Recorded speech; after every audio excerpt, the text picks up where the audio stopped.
बड़ी ईद की बड़ी तैयारियां। ईद कुर्बान के लिए खवातीन भी सज संवरने के लिए तैयार। खवातीन की बड़ी तादाद ने शॉपिंग मॉल्स का रुख कर लिया। वक्त कम, मुकाबला सख्त, खवातीन कपड़ों की तलाश में निकल पड़ी। कपड़ों के साथ मैचिंग ज्वेलरी, चूड़ियां खरीदना शुरू कर दी। मजीद जानते हैं रिमशा इस्माइल से। जी रिमशा, आगाह कीजिएगा। बड़ी ईद की बड़ी तैयारियां जो है वो इस वक्त जारी हैं और खवातीन जो है वो इस वक्त शॉपिंग मॉल्स का रुख करना शुरू कर दिया है। अभी कुछ ही वक्त बाकी है और आज जो है वो तकरीबन जो है वो खवातीन का ये मिशन है कि आज जो है वो अपनी तैयारियां पूरी करनी है। खवातीन जो है वो इस वक्त शॉपिंग मॉल्स में आना शुरू हो चुकी हैं। यहाँ पर रश जो है वो बढ़ना शुरू हो गया है। अमूमन गर्मी बहुत ज़्यादा है, तो आहिस्ता आहिस्ता जो है जैसे जैसे शाम का वक्त होता जाएगा खवातीन की बड़ी तादाद आती जाएगी।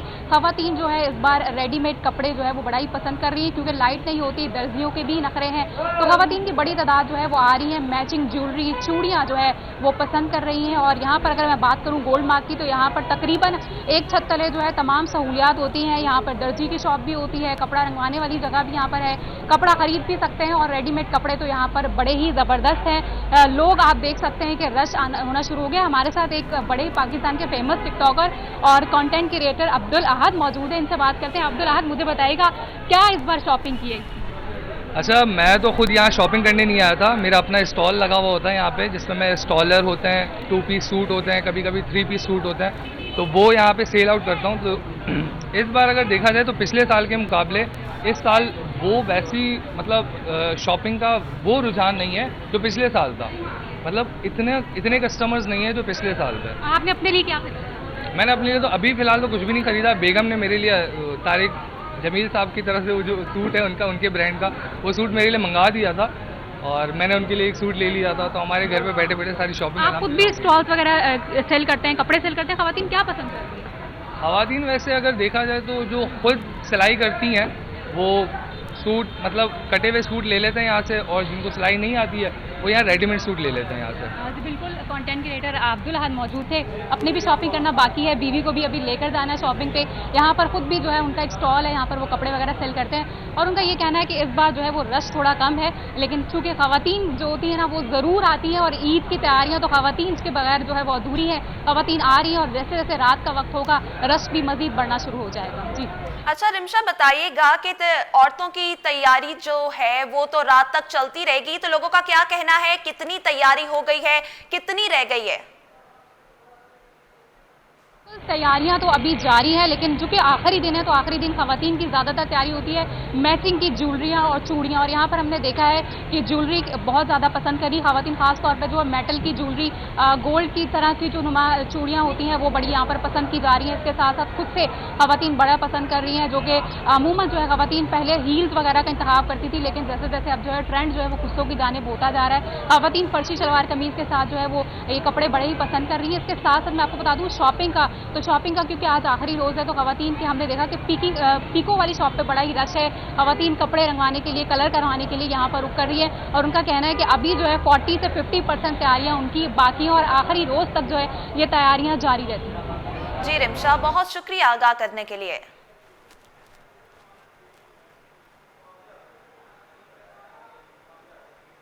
कल तक मुंह मांगे दाम, आज आधी कीमत पर भी बेचने का ऐलान। नॉर्दर्न बाईपास मवेशी मंडी में व्यापारी खरीदारों की राह तकते थक गए। ना बकने पर जानवर आधी कीमत में बेचने को तैयार, मगर खरीदार कर रहे हैं मजीद सस्ता होने का इंतजार। भारी भरकम और खूबसूरत जानवर खरीदारों की तवज्जो का मरकज। मजीद तफसीलात जानते हैं शायान अली से। जी शायान, बताइएगा मवेशी मंडी में कैसी गहमा गहमी देखने को मिल रही है? मौसम तो गर्म है, लेकिन ये जो अगर बात करें खरीदारी और व्यापारियों के दरमियान जो है वो गहमा गहमी हमें ना होने के बराबर नज़र आ रही है और जो व्यापारी हैं वो मायूस दिखाई दे रहे हैं। कहा जा रहा है कि इनके जानवर जो है जैसे के तैसे वहाँ खड़े हुए हैं, जिसकी वजह से जो ये काफ़ी मायूस है। जबकि जहाँ पर मैं मौजूद हूँ यहाँ पर इनके जो है सिब्बी से, अगर मेरा कैमरामैन आपको हारिस दिखा सके, सिब्बी से लाए गए तकरीबन जो है वो मुख्तलिफ तकरीबन 19 जानवर थे। कहा जा रहा है कि 19वां जानवर, एक जानवर जो है वो पार्टनरशिप में लाए थे वो बिक गया, जबकि 18 के 18 जो जानवर है वो इनके यहाँ पे खड़े हुए हैं, जिसकी वजह से ये काफ़ी मायूस दिखाई दे रहे हैं। तो मैं इनसे बात करने की भी कोशिश करता हूँ। जी सर, क्या कहेंगे, कितने जानवर लाए थे, कितने बिक गए और क्या कहेंगे अभी कितने में देने के लिए तैयार हैं आप? भाई 18 जानवर 19 लाए थे, एक बिक गया, वो साथी का था वो चला गया, मेरे 18 के 18 रह गए। अभी 18 के 18 एक दाना भी नहीं बिका। एक दाना भी नहीं बिका। कब से आए हैं आप? अभी 21-22 दिन हो गए हैं मुझे। 21-22 दिन हो गए। हाँ, 21-22 दिन में कोई हमारा खर्चा ही खत्म हो गया, चारा हमारा माल का भी खत्म हो गया, हमारे साथ भी खर्चा नहीं है, हम किराए के लिए भी परेशान है। ये मंडी का हाल है, क्या करें। तो क्या कहेंगे, अभी ग्राहक आपको यहाँ पे नजर नहीं आ रहे खरीदार के जानवर के खरीदने? क्योंकि आज ईद के रात तो हमेशा रश नजर आता है मुख्तलिफ मार्केटों में, तो यहाँ पे क्या देख रहे हैं? नहीं, कुछ नहीं नजर आ रहा मुझे। खरीदार नहीं है? नहीं है, खरीदार है भी वैसे बस घूम रहे हैं, कोई हाल वाल नहीं करते, पूछते भी नहीं है। ये सिर्फ आपका हाल है या फिर यहाँ पे दीगर जो व्यापारी मौजूद हैं? सारों का हाल ऐसी है। सारों का बुरा हाल? बिल्कुल, सारों का, जो बंदा है परेशान है। जी बिल्कुल, जैसे कि आपने देखा कि यहाँ पे एक व्यापारी से मैंने बात की तो वो काफ़ी परेशान है। उनकी जानिब से कहा जा रहा है कि इस वक्त उनके पास जो है वो जब से ये यहाँ पर आए एक भी जानवर नहीं बिका, जिसकी वजह से जो है वो अब इनके पास ना खुद के खाने के कुछ चीज़ें ना पैसे हैं, या इसके साथ साथ जो जानवर यहाँ पर लाए गए हैं वो भी जो है सुबह से भूखे हैं। तो इनकी जानिब से कहा जा रहा है कि ख़रीदार जो है वो ना होने की वजह से जो ये मुश्किलात का इनको सामना करना पड़ा, जबकि इनकी जानिब से ये कहा जा रहा है कि ये जो जानवर हैं वो ख़रीदार कोशिश करते हैं कि सस्ती कीमतों में ख़रीदें, लेकिन हम सस्ते जानवर कैसे बेचें जिन पे जो है 2-2 साल के जो है वो मेहनत भी की जाती है, जबकि उसके साथ साथ जो है इनकी खुराक और इनको जो वो अपने आबाई इलाकों, ये सिब्बी के जानवर जो है बलूचिस्तान के इलाके सिब्बी से यहाँ पे लाए गए हैं, तो यकीनन एक अच्छा खासा जो है डिस्टेंस है और इस दौरान जो है इनके हज़ारों की तादाद में जो है ट्रांसपोर्ट का खर्चा भी लगता है। यहाँ पे लाए हैं, उसके बाद जो है इनकी जानिब से ये भी कहा जा रहा है कि यहाँ पर जो जानवर रखे गए हैं इसके भी जो है भारी भरकम जो है रकम दी गई है, टेंट के और जो पानी है, जो दीगर यहाँ अखराजात है वो भी जो है अच्छे खासे, जिसकी वजह से जो है वो अब परेशानी में मुब्तला हो गए। इनकी जानिब से कहा जा रहा है कि अब जो है चंद घंटे बचे हैं ईद उल अज़हा पे और अब तक इनका एक भी जानवर नहीं बिका, जिसकी वजह से जो है काफ़ी परेशान है। तो ये उम्मीद लगाए बैठे हैं कि अब शाम तक अल्लाह करे कोई ना कोई इस तरह ग्राहक आ जाए जो 1-2 जानवर ले ले, ताकि कुछ पैसे जो है इनके मिल सके, जिससे जो है ये अपना किराया करके वापस जा सके। जी, बस कुछ ही देर रह गई है ईद उल अज़हा में, लेकिन मवेशी मंडी में पहले जैसी चहल पहल नहीं देखने को मिल रही है। शायान, बहुत शुक्रिया अपडेट करने के लिए। ईद कुर्बा में एक दिन बाकी, बकरों की कीमतें आसमान से बातें करने लगी। मलीर मंडी में बकरे शहरियों की क़ुव्वत खरीद से बाहर हो गए। शहरी कहते हैं छोटे छोटे बकरों की मुंह मांगी कीमत वसूल की जा रही है। मजीद जानते हैं हमारे नुमाइंदे बसीम इफ्तिखार से। जी बसीम, आगाह कीजिएगा। मुकाबला सख्त है। इस वक्त हम मौजूद हैं मलीर के मवेशी मंडी में और बड़ी तादाद में यहाँ पर कुर्बानी के हवाले से जो बकरे हैं फ़रोख्त के लिए लाए गए हैं, लेकिन इनकी ख़रीदारी के हवाले से जो है वो ख़रीदार जो है वो परेशान है, क्योंकि इनकी कीमतें जो हैं वो ख़रीदारों के मुताबिक आसमानों पर बताई जा रही हैं। अब जैसे ये बकरा है, इसकी कीमत 60,000 रुपये बताई जा रही है। ये व्यापारी इनसे जानते हैं 60,000 रुपये क्यों है, इतना छोटा सा तो बकरा है भाई। पीछे माल महंगा है बड़े भाई। सही है। महंगा होगा तो हम महंगा बेचेंगे, सस्ता होगा तो हम सस्ता बेचेंगे। सही है। दो टोक इन्होंने अपना मौक़िफ़ दे दिया है, महंगा होगा तो महंगा बेचेंगे, सस्ता होगा तो सस्ता बेचेंगे। ख़रीदार इनसे मौजूद, इनसे जानते हैं। आप ही बताएं कि 60,000 रुपये इस बकरे के मांग रहे हैं, आप बकरे ख़रीद पाए हैं, नहीं पाए हैं, कितना मुश्किल हो गया आपके लिए? अभी तक तो यही चल रहा है कि पिछले साल से 20-25 हज़ार रुपये ऊपर जा रहा सही है, है। लेकिन ख़रीदने में परेशानी हो रही है। अभी 60,000 रुपये मोल कर रहे हैं, पिछले साल हमने 40,000 का लिए, इस साल 20,000 रुपये ऊपर जा रहा है। सही है। अब हमारी कमर टूटी, हम काम तक मांगेंगे। सही है। कुर्बानी तो हमने करनी है, जी। लेकिन हम कब तक ये करेंगे, कितनी बर्दाश्त कर सकेंगे? जब हम जितनी गुंजाइश होगी उतना कर सकेंगे। सही है। लिहाजा ये अभी तो यहाँ पे रेट ऊपर नीचे चल रहे हैं इनके, कोई 70 मांग रहा है, कोई 80 मांग रहा है, लेकिन ये कि अभी तक के कहीं 4-5 जगहों से घूम के आ चुके हैं, लेकिन हमारा अभी तक कहीं भी सौदा नहीं बन चुका। बाकी इन भाई से मांगा है, ये 60,000 मांग रहे हैं, हमने बोला हमें 45 तक दे दें, लेकिन ये मान नहीं रहे। लगा लो यार 45 का लगा लो, ये आप 60 मांग रहे हैं, कुछ गुंजाइश आप भी निकाल। चुंगी बाड़ा मजदूर हमारे लड़के हैं, ये सबका भी तो निकालना है मेरा भाई। आप भी खुश हो जाओ, ये भी खुश हो जाओ, कुछ आप भी गुंजाइश निकाल लो, मैं ये कह रहा हूँ। भाई पैनल हो जाएगा भाई के वास्ते 50 का। क्या कहेंगे? 50 अब पिछले साल से अभी भी बढ़ा दिए, क्यों? गुंजाइश हमारी है 40 की, हमने फिर भी 5,000 करी। लाजिम बात है, यहाँ से लेके जाएंगे, फिर कल कटवाना भी है, फिर कसाई की मिन्नतें करेंगे, उसको ढूंढें, उसके लिए मिन्नतें करेंगे, कटवाएंगे, 7-8 हज़ार वो भी लेगा। कहाँ तक के हम लेके जाएंगे? बिल्कुल, ये दोनों का मौक़िफ़ था, इनके ख़रीदारों का भी मौक़िफ़ भी यही है और उसके साथ साथ जो व्यापारी उनका भी मौक़िफ़ भी यही है। अब इस बकरे के इन्होंने जो व्यापारी उन्होंने 50,000 कर दिए, लेकिन भाई जो है वो कहना है कि 45,000 रुपये से वो ज़्यादा नहीं दे सकते, क्योंकि अगले दिन जो है वो जो कसाई हैं उनके भी जो है वो अदायगी करनी है। तो यही वजह है कि इस वक्त ख़रीदारी जो है वो एक इम्तहान बनी हुई है ख़रीदारों के लिए। वक्त का मुकाबला सख्त है, लेकिन कोशिश ये है ख़रीदारों की वो आज जैसे तैसे करके अपने कुर्बानी के लिए जो है वो मवेशी जो है वो लेकर जाएँ। यही वजह है कि हम देख रहे हैं कि जो मुख्तलिफ मार्केट है वहाँ पर लोग आ भी रहे हैं और कोशिश ये है कि आज वो लाजमी अपना मनपसंद जो मवेशी हैं वो लेकर जाएँ यहाँ से। जी, ट्रांसपोर्टर्स के मसाइल हल होंगे। सिंध हुकूमत मुतहरिक law and order national highway road safety और कंपनसेशन कमेटी का कयाम। मलिक शहजाद अवान का हुकूमती इकदाम का खैर मकदम। बोले कमेटी का कयाम महज एक कागजी कार्रवाई नहीं होगा, ट्रांसपोर्टर्स को इंसाफ मिलेगा। ड्राइवर्स के लवाहिकीन मुतासरा ट्रांसपोर्टर्स को मुआवनत फराहम की जाएगी। मजीद तफसीलात जानते हैं काविश मेमन से। जी काविश, आगाह कीजिएगा। बिल्कुल, देखें, सिंध हुकूमत ट्रांसपोर्टर्स के मसाइल को हल law and order national highway road safety committee और कंप्लेनिश कमेटी का कयाम कर दिया गया है। कमेटियों में IG Sindh, additional chief secretary समेत दीगर शामिल है, जबकि ट्रांसपोर्टर्स को इसमें शामिल किया गया है, जिसमें मलिक शेर खान, मलिक शबर, निसार जाफरी, शहजाद अमान और दीगर शामिल है।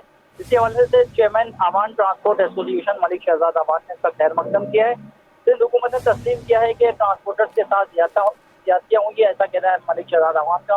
उन्होंने उम्मीद जाहिर की है कि ट्रांसपोर्टर्स को इंसाफ मिलेगा। जिन ड्राइवर्स के लवाहिकीन और मुतासर ट्रांसपोर्टर्स को भी मुकम्मल मुआवनत फराहम की जाएगी। उन्होंने कहा है कि कमेटियों का कयाम महज एक कागजी कार्रवाई नहीं होगा, इस उम्मीद का इज़हार किया है। जी काविश, बहुत शुक्रिया आगाह करने के लिए।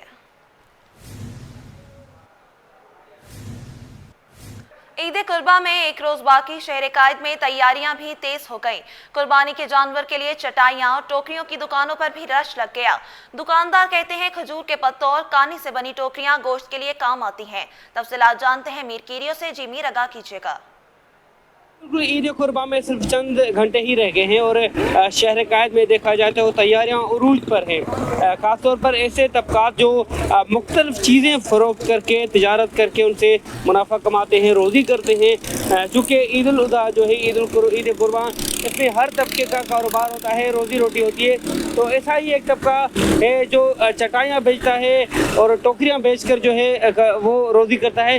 चूँकि गोश्त काटने के बाद, कुर्बानी करने के बाद गोश्त काटा जाता है तो उसके लिए बैठने का इंतज़ाम या गोश्त रखने के लिए, बांटने के लिए टोकरियाँ चाहिए होती है। तो इसी तरह सदर में एक स्टॉल लगा हुआ है जहाँ टोकरियाँ बेची जा रही हैं। जो इसके अलावा जो चट्टानें हैं वो भी बेची जा रही हैं। तो हमारे साथ एक जो कारीगर हैं उनसे बात करेंगे। अस्सलाम वालेकुम। वालेकुम सलाम। ये क्या क्या आप बेचते हैं और ईद कुर्बान में ये इस चीज़ की कितनी डिमांड होती है लोगों में? सर, ये जो चटाई है और छली है तो लोग ईद के लिए पसंद करते हैं और गोश्त के लिए लेके जाते हैं। तो ये कहाँ से आती है? कौन बनाते हैं? कहाँ से आती है ये चीज़ें? यार बस ये जगह का तो मेरे को भी पता नहीं है कहाँ बनते हैं, लेकिन बनते हैं खजूर की पत्ती से।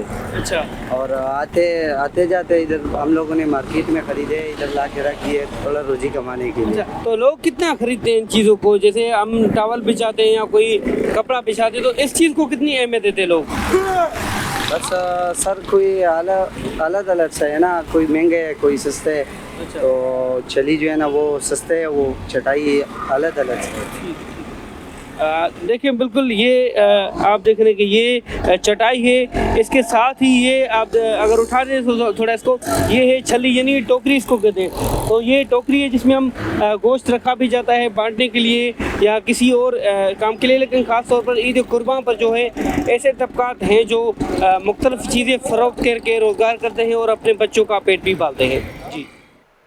ईद उल अज़हा पर अस्पतालों में इमरजेंसी नाफिज, डॉक्टर समेत दीगर अमले की ड्यूटियां लगा दी गईं। मुख्तलिफ अस्पतालों के शोबे हादसात में इंतजामात मुकम्मल कर लिए गए। महकमा सेहत के मुताबिक अस्पताल आने वालों को बेहतर तिब्बी सहूलतें फराहम की जाएंगी। इस हवाले से मजीद तफसीलात जानते हैं अपने नुमाइंदे इब्राहिम रिंद से, जो कि इस अब्बासी शहीद अस्पताल में मौजूद हैं। जी इब्राहिम रिंद, आगाह कीजिएगा। से काबिल कराची के मुख्तलिफ अस्पतालों की एमरजेंसी को मुकम्मल फ़ाल रखने की हिदायत की गई है इंतज़ामिया की जानिब से, और वहाँ पे आने वाले जो डॉक्टर्स हैं, नर्सेज और पैरामेडिकल स्टाफ की ड्यूटियाँ भी लगा दी गई हैं, ड्यूटी रोस्टर बना दिया गया है। और अस्पतालों की इंतज़ामिया ने भी अपने स्टाफ को अपने तीनों ईद के दिनों की जो शेड्यूल है उसमें आने की हिदायत की है, ताकि ईद के दौरान कोई ज़ख्मी आते हैं या फिर कोई मज़ीद पेचीदगियों के साथ आते हैं तो उनको तमाम तरतीबी सहूलियात ईद की छुट्टियों के दौरान भी फराहम की जा सके। तो इस वक्त हम मौजूद हैं डिस्ट्रिक्ट सेंट्रल के सबसे बड़े अब्बासी शहीद अस्पताल की एमरजेंसी में, जहाँ के इंचार्ज डॉक्टर नाजिर हमारे साथ मौजूद हैं। इनसे पूछते हैं कि क्या इंतजाम हैं और क्या हिदायत करेंगे। सर आप बताइए क्या इंतजाम हैं ईद से कबल और ड्यूटियों के दौरान? इमरजेंसी एक्टिव होगी, OPD बंद होगी, क्या सूरत हाल होगी? जी हाँ, अस्सलाम वालेकुम। मेयर कराची के हिदायत के मुताबिक डायरेक्टर साहब ने यहाँ पे हम सबको अलर्ट किया हुआ है। शेड्यूल जारी किया गया है कि तीनों दिन कोई भी एब्सेंट नहीं रहेगा, ताकि खुदा न खासा कोई पेचीदगी होती है, कोई बहुत बड़ा कोई खुदा न खासा कोई मसले मसाइल होते हैं तो उसको फौरी तौर पे हल किया जाए, उसमें कोई प्रॉब्लम क्रिएट ना हो। इंतजाम क्या हैं? दवाइयों शवाइयों के हवाले से स्टाफ की ड्यूटी वगैरह लगा दी गई हैं? जी, ड्यूटीज़ वगैरह तो तब शेड्यूल में आ गई है, सबके शेड्यूल दे दिया गया है, पैरामेडिक्स को भी और डॉक्टर्स को भी, और दवाइयों का इंतज़ाम कर दिया गया है। अल्लाह ना करे कोई ऐसा मसला आता है, कोई पेचीदगी होती है इन 3 दिनों में जो ईद के दौरान हो सकता, अल्लाह ना करे कि हो कुछ, तो उसमें वो हम यूज़ कर सकें। ठीक है, बहुत शुक्रिया डॉक्टर नाजिर जो कि इमरजेंसी के इंचार्ज हैं, जिनका कहना था कि मेयर कराची की हिदायत और अस्पताल के डायरेक्टर की हिदायत के ऊपर जो ड्यूटी रोस्टर मुकम्मल तौर पर बन चुका है और इस हवाले से तमाम अमले की भी ड्यूटियाँ जो है वो लगा दी गई ताकि ईद की छुट्टियों के दौरान जहाँ पे OPD बंद होती है तो पूरा रश जो इमरजेंसी में आता है, तो यहाँ पे भी कोई अगर मुख्तलिफ पेचीदगियों के साथ आता है मरीज़ या फिर कोई ज़ख्मी हालत में आता है तो उनको तमाम तर सहूलियत फराहम करने के लिए यहाँ पे इंतजामात मुकम्मल हैं। जी, ईद उल अजहा से एक रोज कबल घरों में सफ़े मातम। शाह लतीफ टाउन शेदी गोट के करीब टैंकर ने मोटरसाइकिल सवारों को कुचल दिया। हादसे में दोनों नौजवान जान बहक हो गए। वाटर टैंकर ड्राइवर फरार होने में कामयाब हो गया। मजीद जानते हैं अनुषा जाफरी से। जी अनुषा, गा कीजिएगा। देखिए, शाह लतीफ थाने की हुदूद में वाटर टैंकर ने जो है वो 2 बाइक सवारों को जो है कुचल दिया है और दोनों जो है वो जाबाक हो गए। इस वक्त हम जिला अस्पताल पे मौजूद हैं। जाबाक होने वालों की शनाख्त जो है मुनीर अहमद वल्द नबी बख्श 25 साल और कामरान वल्द सिद्दीक उम्र 28 साल के नाम से जो बताई जा रही है। एक की उम्र 28 साल और एक की 25 साल बताई जा रही है। दोनों की लाशों को जिला अस्पताल मुंतकिल कर दिया गया। पुलिस का कहना है कि जो वाटर टैंकर ड्राइवर है वो फरार होने में जो है वो कामयाब हो गया है। पुलिस ने जो वाटर टैंकर है वो तहवील में जो है वो ले लिया है। फिलहाल जो पुलिस की जानिब से जो ड्राइवर है उसकी की तलाश जो है वो की जा रही है। दोनों की शनाख्त कर दी गई है जो जाबाक हुए, लेकिन दवाइकिन अभी तक इनके कोई सामने नहीं आए। दोनों की लाश अस्पताल में मौजूद है। SHO शाह लतीफ़ का कहना है कि जैसे ही कोई लवाइकिन आएंगे तो ही पता चल सकेगा कि ये जाबाक होने वाले, क्योंकि एक ही बाइक पर सवार थे। दोनों अलबत्ता रिश्तेदार हैं या क्या है, हम देख रहे हैं कराची में जो है वो ट्रैफिक हादसा का सिलसिला जो है वो बढ़ता जा रहा है, लेकिन जो वाटर टैंकर है उनको काबू करने वाला जो है कोई नज़र नहीं आता। ट्रैफिक पुलिस भी जो है वाटर टैंकर्स माफिया को लगाम डालने में मुकम्मल जो है वो नाकाम हो चुकी है। और हम देख रहे हैं कि अब से कुछ देर पहले ये दोपहर के औकात में ये हादसा जो है वो पेश आया और वाटर टैंकर जो है वो बाइक पर जो 2 अफराद सवार थे उनको कुचल कर जो है वो फरार होने में जो है वो कामयाब जो है वो हो चुका है। जी।